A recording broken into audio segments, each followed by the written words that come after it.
But I have to say now, dare I say it, forgive me, you're an artist, you're a great artist. I remember it and I love it, and I love you forever.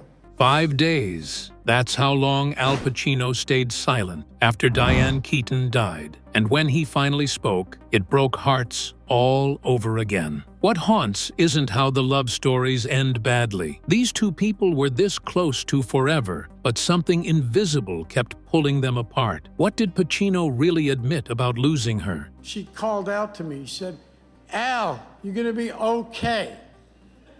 Just remember, whatever you do, don't say you're an artist." And why did it take her death to finally say it? Join us as we hear it directly from Al Pacino, the real truth about Diane Keaton. Al Pacino's heartbreaking goodbye to Diane Keaton.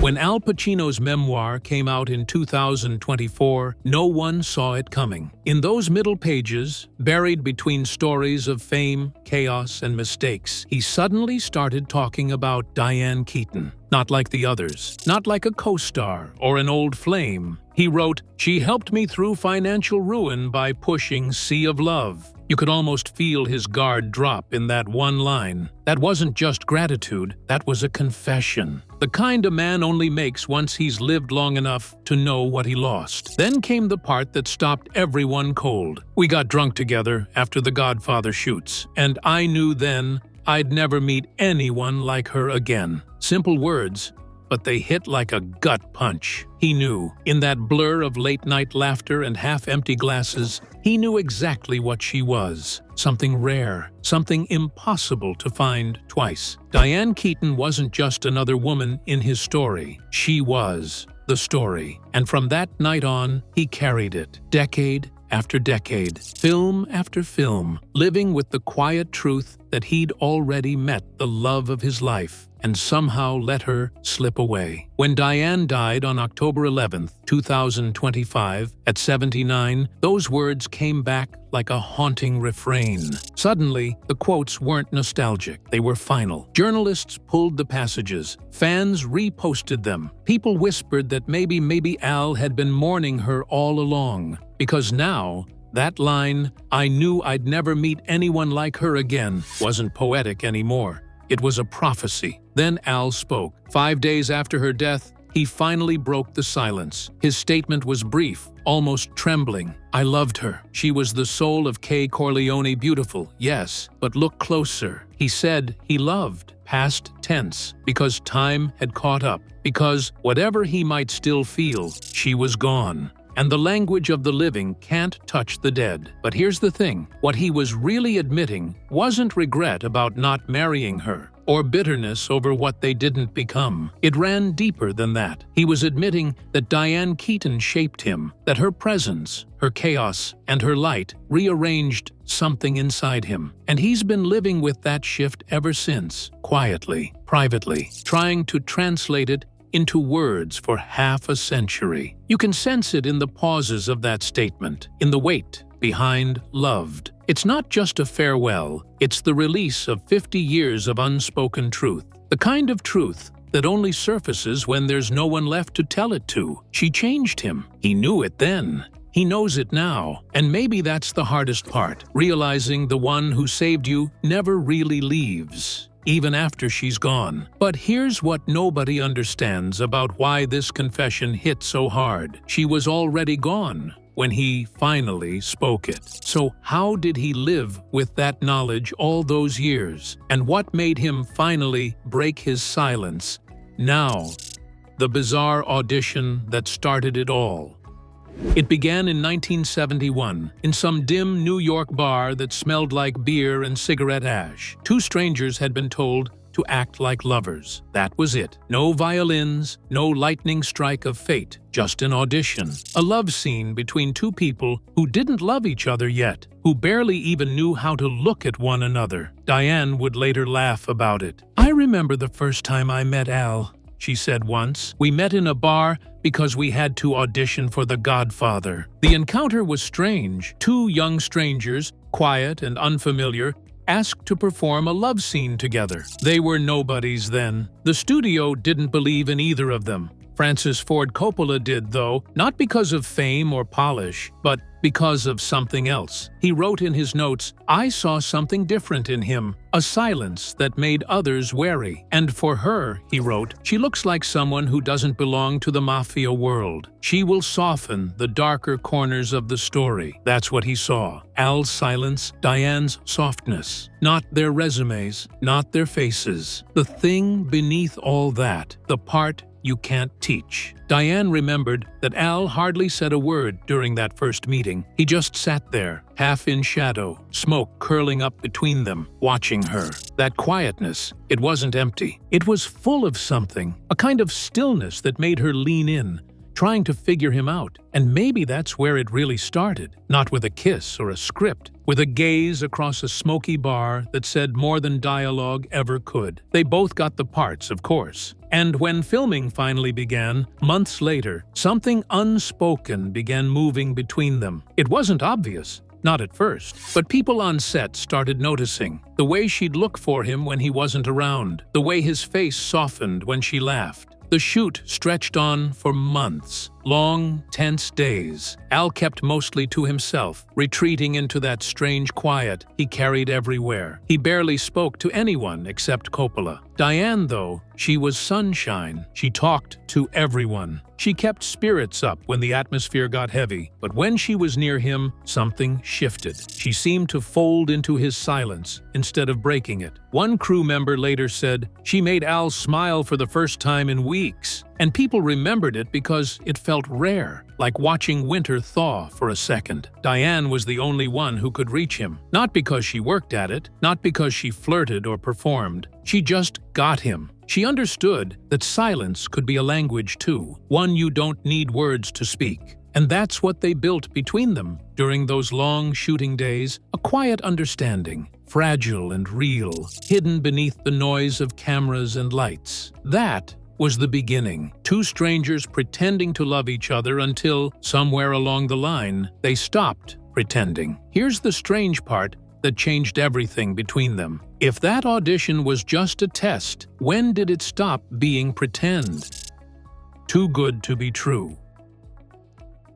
By the late 1980s, Al Pacino was falling apart. Not in a dramatic movie star kind of way, but in that quiet, humiliating way life sometimes strips you down. His career had hit rock bottom after Revolution bombed. The critics tore him apart. The box office turned its back. He'd gone from untouchable to forgotten almost overnight. Money gone, confidence gone, direction gone. You could say he was drowning. And then there was Diane. It's strange, isn't it? How she always seemed to appear when he was at his lowest. She didn't lecture him. She didn't pity him. She just showed up, looked at him the way she always had, like she still saw something worth saving. It was Diane who told him to take Sea of Love. She believed in the role, believed in him even when he didn't. Everyone else thought he was finished, but she didn't flinch. She said, "Take it, Al. You're not done." That one sentence changed everything. See, this wasn't about career advice. It was about love, the kind that doesn't always look like romance. She didn't have to be there. She could have walked away, found someone steady, someone who actually wanted to get married, someone less haunted, but she didn't. She came back into the fire, and Al listened, because it was her voice. Because when Diane spoke, it wasn't noise, it was truth. When Sea of Love came out, it brought him back from the dead. The reviews were glowing. People said Al Pacino was back. But what most people didn't know was that it wasn't just the film that saved him, it was her. She'd pulled him out of that hole piece by piece, without asking for anything in return. In his memoir, years later, he wrote about that time. Just one quiet line, but it said everything. "She helped me through my ruins when I could barely stand." It's a line you can almost hear him whisper, like he still can't quite believe how much she gave. And yet, here's the part that breaks you. After all that, he still didn't marry her. He couldn't or wouldn't. It's hard to tell. Maybe it wasn't fear of love, maybe it was fear of himself.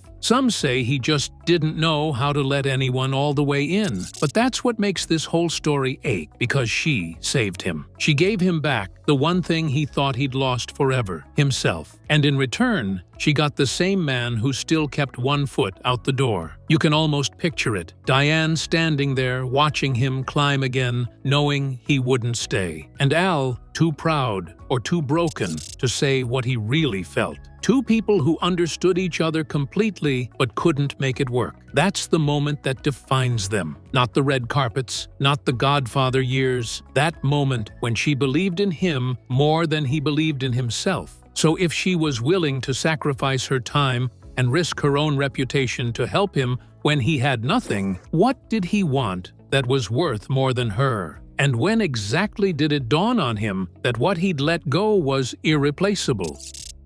The question that destroyed everything. By the late 1980s, they'd been orbiting each other for almost 20 years. 2 whole decades of love, silence, and everything in between. And through it all, one question never stopped haunting the room. Will you marry me? It was never actually said out loud.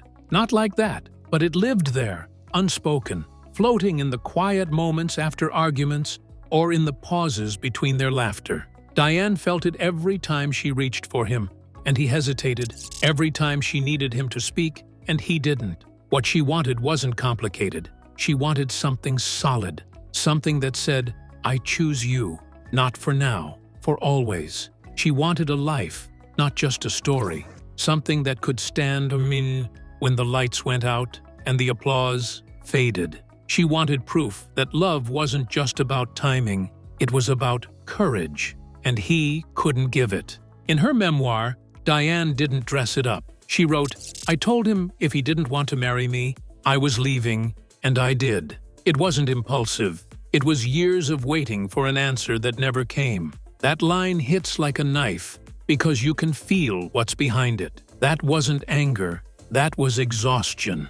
That was a woman who had believed and waited and carried the weight of someone else's fear until she couldn't anymore. She'd given him everything, her trust, her time, her faith. She stood by him when the world turned its back. But there comes a point when love without commitment starts to ache, when it becomes a question that keeps you awake at night. He didn't choose, or maybe he couldn't.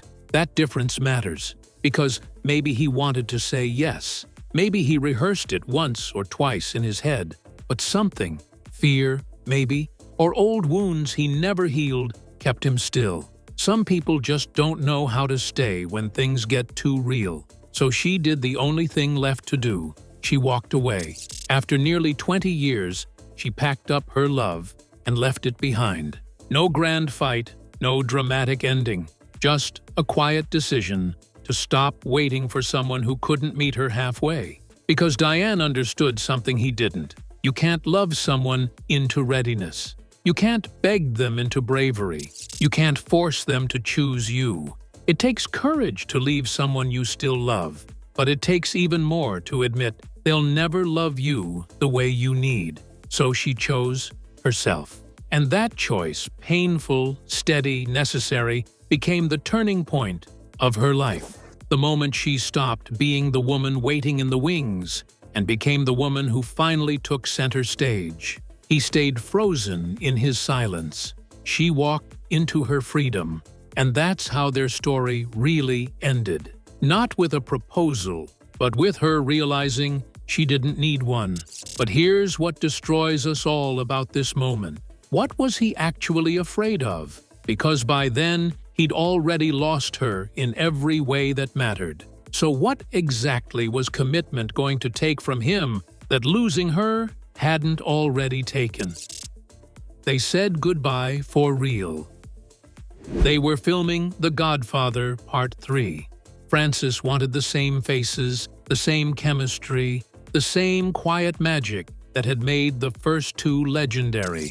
And somehow, against every odd, the woman who'd once saved Al Pacino's career and the man who'd broken Diane Keaton's heart ended up standing across from each other again. Just imagine that. You're on set, surrounded by cameras, pretending to be lovers whose story is falling apart, while your real one already has. You're rehearsing lines about devotion, forgiveness, loss, words that suddenly feel too close. On set, Diane was radiant, warm, the kind of person who made everyone feel lighter. Al stayed silent, focused, disappearing into himself the way he always did. They hardly spoke beyond what the scenes required. But when the cameras rolled, something happened. They found it again, that rhythm, that invisible thread that had always tied them together. Seamless, one of the crew said later, and that's the word everyone used, seamless. Because somehow, even with everything broken between them, they could still make you believe. The love on screen was alive because it had once been real. It wasn't performance, it was muscle memory. The ache of something you once had and lost, but can't quite let go of. Then came the moment that changed everything. During filming, news surfaced that Al had fathered a child with another woman. Diane found out, like everyone else, quietly, through whispers that spread fast. A child. That was the thing that finally broke her. Not because she hated him, not even because she was jealous, but because it meant he'd built something with someone else. A family. A life. The thing he could never bring himself to build with her. That was the cut that didn't heal. Still, they showed up, professionals to the end. And then it came, the final scene, their goodbye. Coppola said later that nobody dared breathe during that take. The set went completely still. He said they didn't need direction, didn't need to act. They just had to look at each other. That look, it wasn't Michael and Kay anymore. It was Al and Diane. Two people staring across a chasm they'd created together, realizing there was no bridge left, that all the love, all the history, couldn't fix what was gone. You can see it if you watch closely. The flicker in her eyes, the weight in his expression. It's not scripted, it's grief. It's love turning into acceptance. Later, when someone asked Al about that scene, he just said, quietly, it was a goodbye that mirrored our characters. Simple, honest, the kind of truth that doesn't need more words. When filming wrapped in 1990, they hugged, said goodbye, and went their separate ways. No fight, no closure, just silence. The same silence that had always existed between them. Only this time, it wasn't tension. It was the sound of two people finally letting go. If that scene was supposed to be closure, why did he spend the next 35 years writing about it? 7 words nobody expected. In 2024, Al Pacino released his memoir, Sonny Boy. Most people expected stories about fame, acting, maybe a few behind-the-scenes confessions. But somewhere in the middle of the book, buried quietly between chapters, he wrote a single line that changed everything people thought they knew about him and about her. 7 words. That's all it took. We got drunk together after The Godfather shoots, and I knew then I'd never meet anyone like her again. That one sentence stopped people cold, because in those 7 words lives the whole tragedy of his life. I'd never meet anyone like her again. He knew. That's the part that stings. At some point, probably late at night, maybe after a rap party or a quiet drink in some dimly lit bar, he looked at her and realized it. Diane Keaton wasn't just another co-star. She wasn't another chapter. She was the one, singular, irreplaceable, the kind of person you meet once and spend the rest of your life trying not to lose. And yet, he lost her. Think about that. He knew her worth, saw it, felt it, but didn't change a thing. Didn't reach for her harder. Didn't hold on tighter. He just let her go. That's the cruel part, isn't it? When awareness comes too early to fix anything, or too late to matter. He carried the knowledge of her irreplaceability and still watched her walk away. That's not indifference. That's paralysis. That's the ache of someone who knows exactly what they're losing and can't stop it anyway. You could say it's the cruelest kind of wisdom, understanding the truth, when there's nothing left to do about it. When Sonny Boy came out, critics called it raw, unflinching, beautifully written. But what they were really reacting to wasn't the prose. It was the confession, the quiet heartbreak pulsing under every word. A man in his 80s finally saying what he'd been too proud or too afraid to say for 50 years. That he loved someone he couldn't keep. That he understood her value only as she was slipping out of reach. That his silence all those years wasn't peace. It was penance. People read those lines and saw an actor reminiscing, but look closer and you'll see something heavier. It's regret disguised as reflection.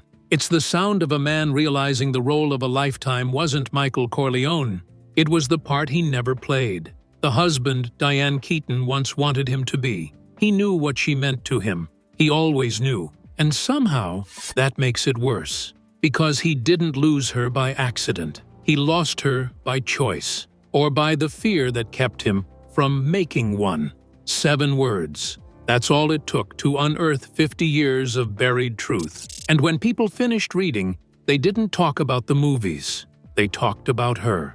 About the woman who walked away. And the man who finally admitted he never got over it. So here's the question that nobody can answer. If he knew she was irreplaceable, what did he think he was protecting by not marrying her? And did knowing how irreplaceable she was make the loss easier or infinitely harder? What his silence actually meant. For 3 decades, Al Pacino said almost nothing about Diane Keaton. People would ask, and he'd shrug, smile that half-smile, and find a way out of the question. He wasn't cruel about it. He wasn't dodging for the sake of mystery. It was more like he was guarding something fragile, something still alive somewhere inside him. What was he protecting? No one can really say. Maybe the memory, maybe the ache that came with it, or maybe the quiet realization that if he ever said too much, if he really opened up about her, he'd have to face the truth that he'd made a mistake. Not necessarily by not marrying her, though maybe that too. But by the way, he let her go. By how he stood back and watched her walk away without giving her the words she deserved. For 30 years, that silence said more than any interview ever could. At award shows, he clapped politely but said nothing. During press tours, he kept his answers short, eyes drifting away when her name came up. You could almost feel that there was more underneath it. A whole ocean of something unsaid. The kind of grief that doesn't fade, just hides in quieter places. Still, time has a way of softening edges, and one day, something changed. It was 2024. Diane Keaton was being honored with a Lifetime Achievement Award, and Al was there, right in the front row. He stood as she walked to the stage, hands together, clapping slowly, eyes fixed on her. When reporters caught him afterwards, they asked about the two of them, what she meant to him, what that chapter of his life had been like. He didn't dodge this time. He just said quietly, "She changed the way I see love." That was it. No elaboration, no poetic flourishes, just that line. And somehow, it landed like a confession. She changed the way I see love. Not, I loved her, not, she was special. He wasn't reminiscing. He was admitting that knowing her rewired something inside him, that her presence had altered his entire understanding of what love could be. And in that small sentence, every year of silence suddenly made sense. Because maybe he hadn't been avoiding her name. Maybe he was still trying to protect what was left of that feeling, the way you'd cup your hands around a flame you're afraid to lose. They were never seen together again after that night. A year later, she was gone. And so those words, spoken softly in a crowded room, became the last thing he ever said to her in public. You changed the way I see love. After her death, people went back to that clip, watching his face, the way his voice wavered just a little. The silence that followed wasn't just an absence anymore. It was grief. It was reverence. It was the sound of a man who finally said what he couldn't say when it mattered most. Since his silence wasn't about protecting the memory, what if it was about protecting himself from the guilt of knowing exactly what he'd lost and being unable to change it? Truth hidden truth in what he didn't say.